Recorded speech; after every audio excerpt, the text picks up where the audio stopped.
Ignorantia juris neminem excusat. Ignorance of the law excuses no one.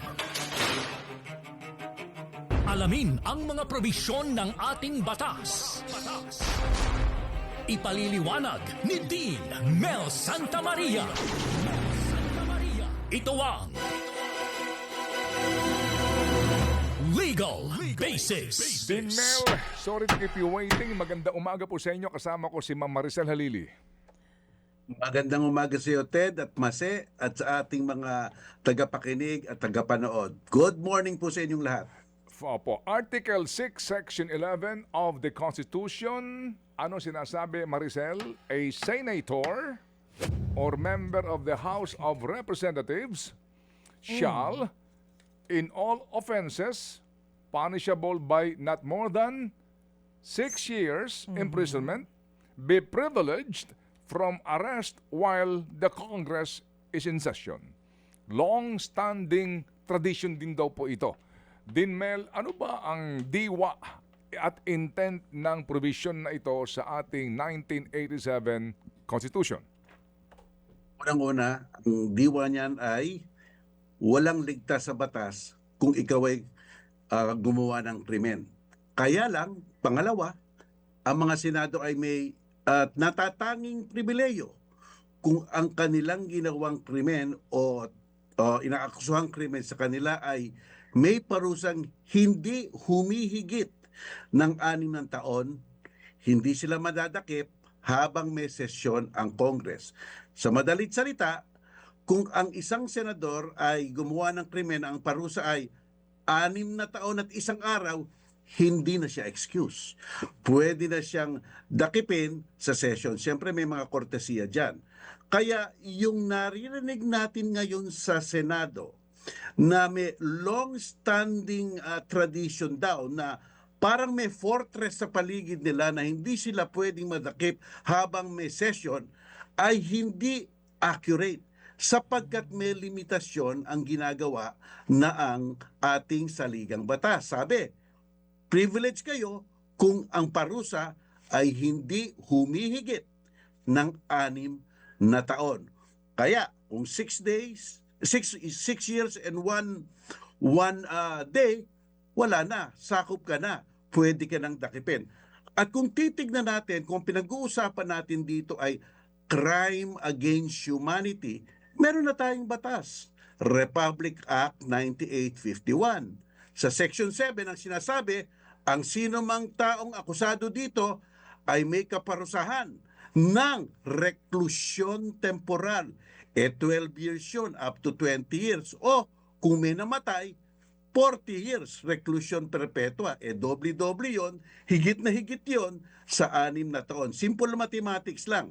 Kaya at isa pang dapat nating malaman, ang mga otoridad, mga polis, mandando ring magdakip ng mga taong di umano'y merong warrant of arrest. Kaya ang sinasabi lang ng batas, huwag dali-daling sasabihin sa loob niyang senadong yan, hindi na kayo madadakip kung may sesyon. Ang long-standing tradition ay hindi pwedeng isawalang bahala ang mga limitasyon ng ating konstitusyon. Pero Dean Mel, eto po kasi yung sinasabi kahapon ni Senator Panfilo Lacson. Una sa lahat, kailangan daw munang i-define ano ba yung ibig sabihin ng Senate in session. At from legal perspective, ano po bang ibig sabihin nun? Okay, ganito yan. Ito na nga yun, no? Kung sila ay walang definition dyan, dapat gawa na nga nila ng definition. Pero kung ating pagbabatayan ang desisyon ng ating Korte Suprema noong Duterte versus HOR, gumawa ng dalawang distinction. Ayon sa ating Korte Suprema, kung pinag-uusapan natin ay ang House of Representatives, basta't legislative session, basta't nag-umpisa ka ng session at nagtapos ka ng session, kahit ilang araw pa ang nasa in-between, isang sesyon. Pero basta't impeachment, sabi ng ating Korte Suprema, araw-araw, calendar days ang ating tinitingnan. Ang bilang mo pang araw-araw. So, kung iyan ang ibig sabihin ng sesyon sa Senado, pareho rin basta nag-umpisa ka at natapos ka, kahit na ilang in between na araw, isang sesyon 'yon, baka talagang tumagal. Okay. Di ba? Sige, ito lang ha. Baka Mas, talagang- mas klaruhin natin to para mas maintindihan natin itong isyong ito, Sel at Dinmel. Kasi po, meron po kasing sinasabi na session is ongoing as in may session ngayon, may presiding officer physically, meron pong quorum ang Kongreso, either houses, nagsesesyon, actual session. That's the actual session. May ongoing session. Meron po naman po na kung tawagin ay first regular session, second regular session, third regular session. Ang 20th Congress po, gaya ng nagdaang Kongreso, ay binubuo po ng 3 regular session. Opo, yan po nagsisimula sa unang sona ng Presidente kapag po kakatapos lamang ng halalan. Remember? Di ba? Yung kanyang sona ngayon. Ngayon pong 2025 election, di ho ba nagkaroon na po ng 20th Congress first regular session. Matatapos po ito ngayon ulit bago ho sona ng Pangulo sa July, pag nagbukas sila ngayon, second regular session. And then yung last na po ito, bago maghalalan ulit, third regular session. So yun pong katanungan siguro ng iba. Yan bang while Congress is in session, as in habang meron pong actual na session, physical, o yung pong binabanggit na first, second, o third regular session? And kahit na ano pa ang definition niyan, no? Ang sinasabi ng batas natin, okay, kung hindi humigit 6 na taon ang iyong parusa, baka nga yung sinasabi mo, Ted, kasi pabor sa kanila yon, sila magde-decide noon kung anong session nilang gagamitin from the zona to the other zona, baka pwedeng gamitin nila yon para hindi madakip itong isang, let's say, sabihin na nating senador. Oo. Pero kung ang parusa naman ay humihigit na 6 na taon, ibig sabihin 6 years and 1 day, baliwala na yung bilang ng session na yan. Talagang pwedeng dakipin na yan.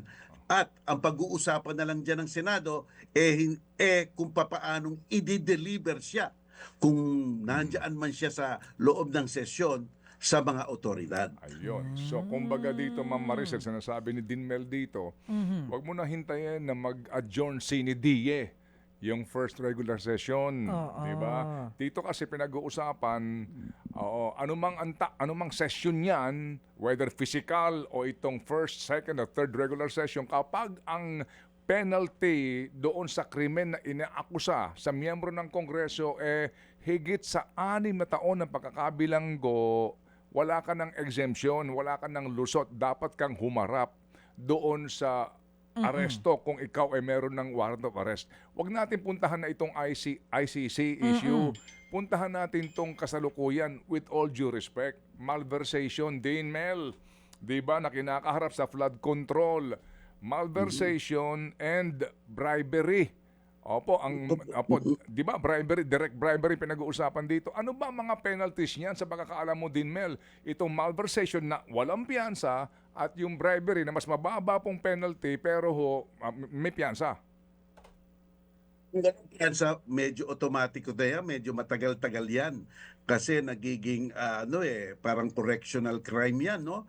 Pero yung mga yung ibang kaso talaga medyo mababa talaga ang mga penalty, depende sa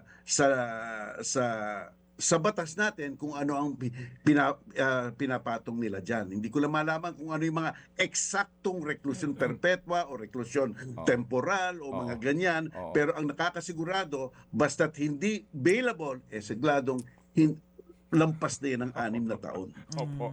Actually, ito hong malversation, non-bailable nga. Kaya nga yan po kinakaharap ni Senator Bong Opo, di ho ba? Kung si Senator ho ba ngayon, incumbent senator.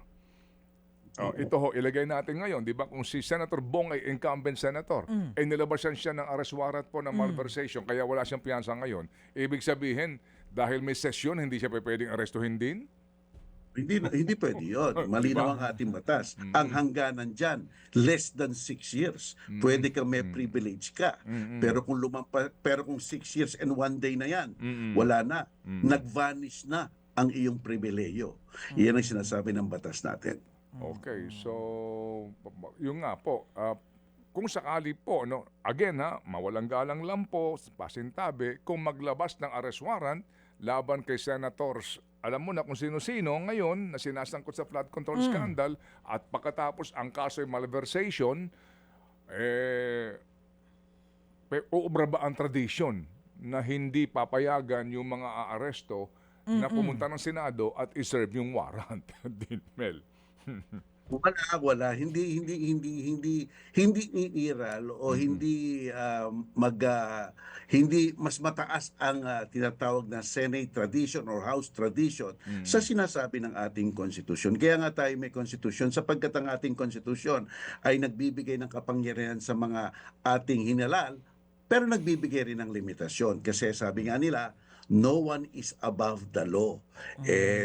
Tayong lahat ay pantay-pantay sa batas.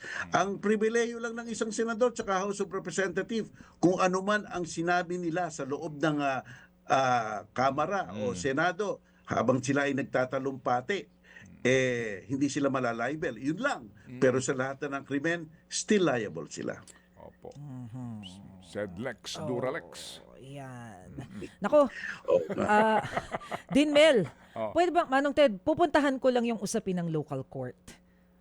Kasi di ba yung tungkol doon sa ICC na Gusto mo sinasabi talaga ng opinion ng Din Mel dyan. Go ahead. Oo, hindi kasi di ba ang sinasabi kasi ng iba na concern dito sa usapin ng International Criminal Court, yung mga co-perpetrator na kasalukuyang nakaupo ngayon o basta nandito pa sa ating bansa, hindi sila pwedeng isuko doon sa ICC nang hindi dumadaan dito sa ating local court. At ang sinasite nga nila na provision ay yung Article 3, Section 2, kung saan nga ay sinasabi daw na dapat yung mga warrant of arrest shall issue except upon probable cause to be determined personally by the judge after examination.